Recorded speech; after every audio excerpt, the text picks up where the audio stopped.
البيوت القديمة هي أكتر الأماكن اللي بنسمع عنها قصص رعب، لكن ليه أغلب البيوت المسكونة بتكون قديمة؟ فيه سر ورا ده.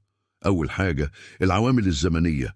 البيوت دي بتكون شاهدة على أحداث غريبة حصلت فيها، موت مفاجئ أو حالات اختفاء، وده بيسبب طاقة سلبية بتتراكم مع مرور السنين. البيوت القديمة بتكون مليانة بالذكريات، كل خطوة، كل حدث بيسيب أثر، والطاقة دي مش بتروح بسهولة.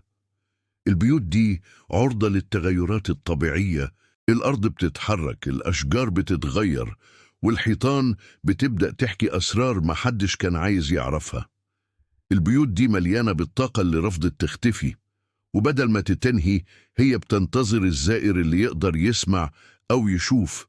البيوت دي مش بتنسى، وانت بتفكر هل بيتك القديم ده فيه أسرار؟